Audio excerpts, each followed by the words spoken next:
Hi friends, മാധുര്യം കിച്ചൻസിൻ്റെ ഒരു പുതിയ വീഡിയോയിലേക്ക് എല്ലാവർക്കും സ്വാഗതം. ഇന്ന് നമ്മളിവിടെ ഉണ്ടാക്കാൻ പോകുന്നത് ചപ്പാത്തി, പൂരി, ദോശ ഇതിനെല്ലാം ഒരു അടിപൊളി സൈഡ് ഡിഷ് റെസിപ്പിയാണ് ഉണ്ടാക്കാൻ പോകുന്നത്. Mushroom pepper masala. വരൂ എങ്ങനെ ഉണ്ടാക്കുന്നത് നോക്കാം. അതിനായി ഒരു പാനിലേക്ക് 2 ടേബിൾ സ്പൂൺ ഓയിൽ ആഡ് ചെയ്യുന്നുണ്ട്. ഞാനിവിടെ നല്ലെണ്ണയിലാണ് ഉണ്ടാക്കുന്നത്. ഈ റെസിപ്പി നല്ലെണ്ണ ഉണ്ടാക്കിയാലാണ് ടേസ്റ്റ്.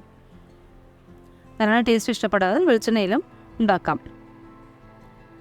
എണ്ണ ചൂടായി അതിലേക്ക് 2 വലിയ ഉള്ളി നല്ല ചെറുതായി മുറിച്ചത്. ഇനി നമുക്ക് വഴണ്ട് വരാനുള്ള കുറച്ച് ഉപ്പ് അതിൽ ചേർത്തി കൊടുക്കാം.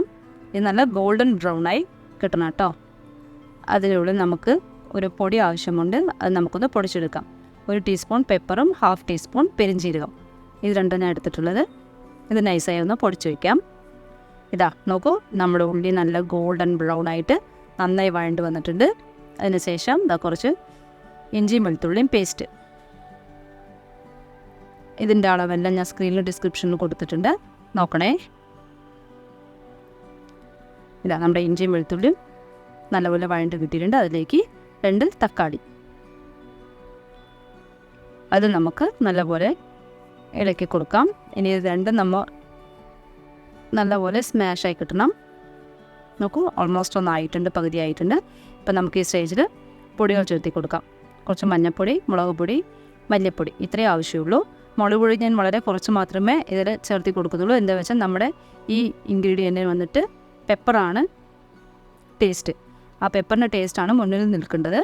അതുകൊണ്ട് ഞാൻ മുളക് പൊടി കുറച്ചേ ചേർത്തിട്ടുള്ളൂ കേട്ടോ. അപ്പം നമുക്ക് മസാലയ്ക്ക് ആവശ്യമുള്ള ഉപ്പ് ആഡ് ചെയ്ത് കൊടുക്കാം. അത് നല്ലപോലെ തന്നെ മിക്സ് ചെയ്ത് കൊടുത്തിട്ട് കുറച്ച് കറിവേപ്പിലയും ചേർത്തി കൊടുത്തിട്ടുണ്ട്.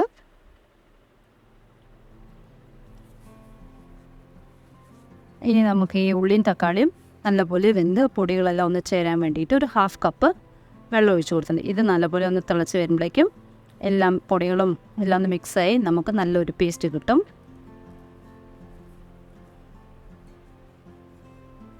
നോക്കൂ, നമ്മൾ ഒഴിച്ചു കൊടുത്ത വെള്ളം പകുതി നമുക്കതിൽ മിക്സായി നല്ലപോലെ ആയിട്ടുണ്ട്.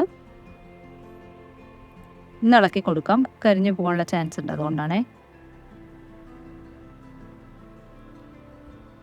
നമ്മുടെ പേസ്റ്റ് ഇവിടെ റെഡി ആയിട്ടുണ്ട്. ഇനിയാണ് നമുക്ക് ഇതിൻ്റെ മെയിൻ ഇൻഗ്രീഡിയൻ്റായ മഷ്റൂം. നമ്മൾ 200 ഗ്രാം മഷ്റൂമാണ് എടുത്തിട്ടുള്ളത്. ഇത് ഓൾറെഡി ഞാൻ കുറച്ച് ചൂടുവെള്ളത്തിൽ കുറച്ച് മഞ്ഞൾപ്പൊടി ഇട്ട് ക്ലീൻ ചെയ്തെടുത്ത മഷ്റൂമാണ്.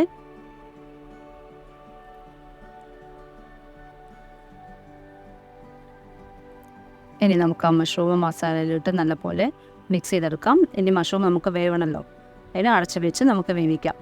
ഇതിൽ വെള്ളം ഒഴിക്കേണ്ട ആവശ്യമില്ല. മഷ്റൂമിൽ തന്നെ വെള്ളം വരും, അതിൽ തന്നെ വേവും. നമുക്ക് സപ്പോസ് അങ്ങനെ നിങ്ങൾക്ക് വെന്തിട്ടില്ല എന്നുണ്ടെങ്കിൽ മാത്രം വളരെ കുറച്ച് അത് നല്ല തിളപ്പിച്ച വെള്ളം തന്നെ ഒഴിച്ചു കൊടുക്കാൻ ശ്രദ്ധിക്കണേ. നോക്കൂ, മഷ്റൂമിൽ നിന്ന് വെള്ളം വരാൻ തുടങ്ങിയിട്ടുണ്ട്. അതിനി ആ വെള്ളത്തിൽ തന്നെ നമുക്കത് വേവിച്ചെടുക്കാം. അടച്ചു വെച്ചാൽ നമുക്കൊന്ന് ഇടയ്ക്കിടയ്ക്ക് എടുത്തോ ഒന്ന് തുറന്ന് ഇളക്കി കൊടുക്കാൻ ശ്രദ്ധിക്കണം കേട്ടോ.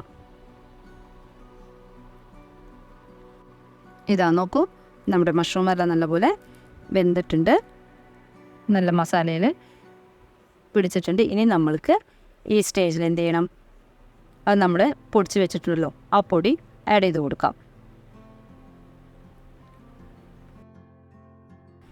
ഇതിൽ ഞാൻ 1 ടീസ്പൂൺ മാത്രമേ പെപ്പർ എടുത്തിട്ടുള്ളൂ. ഇനിയും കുറച്ചും കൂടി എരിവ് ഇഷ്ടമുള്ളവർക്ക് കുറച്ചും കൂടി ആഡ് ചെയ്യാവുന്നതാണ്. ഇനി നമുക്കിത് അടച്ച് വെക്കേണ്ട ആവശ്യമില്ല. നല്ലപോലെ ഒന്ന് മിക്സ് ചെയ്ത് കൊടുത്തതിന് ശേഷം സിമ്മിൽ തന്നെ വെച്ച് ഒരു 15 മിനിറ്റ്സ് എങ്കിലും നമുക്കതൊന്ന് ഇളക്കി കൊടുത്ത് അത് നല്ലപോലെ ഒന്ന് ഫ്രൈ ആക്കി എടുക്കണം. അപ്പോഴാണ് നമുക്ക് ആ പെപ്പറിൻ്റെയും പെരിഞ്ജീരകത്തിൻ്റെ എല്ലാം ആ മസാല നല്ലപോലെ അതിലേക്ക് പിടിച്ച് ടേസ്റ്റ് ഉണ്ടാവുള്ളൂ. ഇതവിടെ ഓൾമോസ്റ്റ് റെഡി ആയിട്ടുണ്ട്. കുറച്ച് മല്ലിയിലയും കൂടി അതിനകത്ത് ഇട്ട് കൊടുത്തിട്ട് നമുക്ക് നമ്മുടെ റെസിപ്പി റെഡി ആയിട്ടുണ്ട്. ഇവിടെ ഇത് നല്ല ടേസ്റ്റാണ്. എല്ലാവരും ട്രൈ ചെയ്ത് നോക്കണം. ട്രൈ ചെയ്ത് ഇതിൻ്റെ ഫീഡ്ബാക്ക് കമൻറ്റിലൂടെ അറിയിക്കണം. എല്ലാവരും ഈ വീഡിയോ ഷെയർ ചെയ്ത് കൊടുത്ത് കാണുന്നവർ ലൈക്ക് ചെയ്ത് സപ്പോർട്ട് ചെയ്യണം. Thanks for watching.